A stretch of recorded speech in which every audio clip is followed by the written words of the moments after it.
Hi hello അസ്സലാമു അലൈക്കും. പുതിയൊരു വീഡിയോയിലേക്ക് എല്ലാവർക്കും സ്വാഗതം. അപ്പോൾ ഇന്ന് നമുക്ക് വളരെ ടേസ്റ്റി ആയിട്ടുള്ളൊരു ഗ്രീൻ പീസ് കറിയുടെ റെസിപ്പി ആയിട്ടാണ് വന്നിട്ടുള്ളത്. അപ്പോൾ ചപ്പാത്തിയുടെ കൂടെയും ദോശയുടെ കൂടെയൊക്കെ നമുക്ക് ഒഴിച്ച് കഴിക്കാൻ പറ്റുന്ന ഒരു അടിപൊളി കറിയുണ്ട്. അപ്പോൾ എല്ലാവരും ഒന്ന് വീഡിയോ ഫുള്ളായിട്ട് കാണാം. ആദ്യം നമുക്കൊരു പ്രഷർ കുക്കർ ഗ്യാസ് സ്റ്റവിൽ വെക്കാം. എന്നിട്ട് അതിലേക്ക് കുറച്ച് വെളിച്ചെണ്ണ ഒഴിച്ചു കൊടുക്കാം. വെളിച്ചെണ്ണ ചൂടായുന്ന സമയത്ത് ഇഞ്ചി വെളുത്തുള്ളി പേസ്റ്റ് ഇട്ട് കൊടുത്തിട്ട് അതിൻ്റെ കൂടെ നമുക്ക് കുറച്ച് കറിവേപ്പിൻ്റെ ഇലയും കൂടി ഇട്ട് കൊടുത്ത് നന്നായിട്ടൊന്ന് ഇളക്കി കൊടുക്കാം.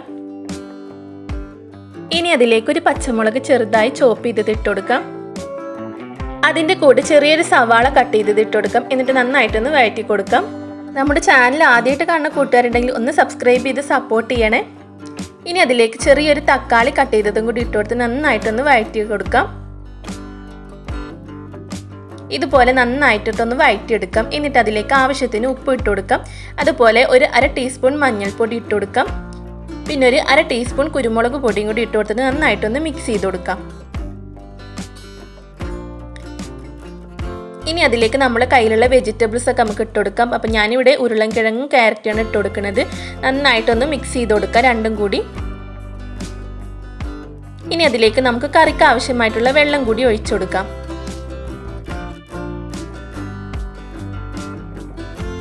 വെള്ളം നന്നായിട്ട് തിളച്ച് വരുന്ന സമയത്ത് നമുക്ക് അതിലേക്ക് കുതിർത്ത് വെച്ച ഗ്രീൻ പീസ് ഇട്ട് കൊടുക്കാം. എന്നിട്ട് എല്ലാം കൂടി നമുക്കൊന്ന് ജസ്റ്റ് ഒന്ന് മിക്സ് ചെയ്ത് കൊടുത്തതിന് ശേഷം നമുക്ക് കുക്കർ അടച്ചു വെച്ചിട്ട് നന്നായിട്ടൊന്ന് കുക്ക് ചെയ്തെടുക്കാം.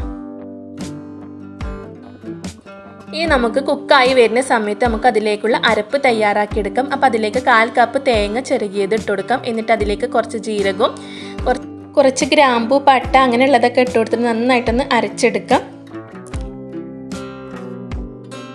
അപ്പോഴേക്കും ഗ്രീൻ പീസൊക്കെ നന്നായിട്ട് കുക്കായി വന്നിട്ടുണ്ട്. ഇനി അതിലേക്ക് നേരത്തെ അരച്ച് വെച്ച തേങ്ങ നമുക്കതിലേക്ക് ഒഴിച്ചു കൊടുക്കാം.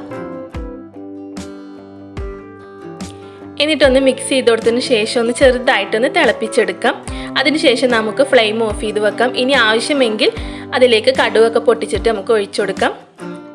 അപ്പോൾ ഇത്രയേ ഉള്ളൂ നമ്മൾ ഗ്രീൻ പീസ് കറി. അപ്പോൾ ദോശയുടെ കൂടെയും ചപ്പാത്തിയുടെ കൂടെയൊക്കെ നമുക്ക് കഴിക്കാൻ പറ്റുന്ന അടിപൊളി ഒരു കറിയാണ്. അപ്പോൾ എല്ലാവരും ഇതൊന്ന് ട്രൈ ചെയ്ത് നോക്കുക. വീഡിയോ ഇഷ്ടമായെങ്കിൽ എല്ലാവരും ഒന്ന് സബ്സ്ക്രൈബ് ചെയ്ത് സപ്പോർട്ട് ചെയ്യുക.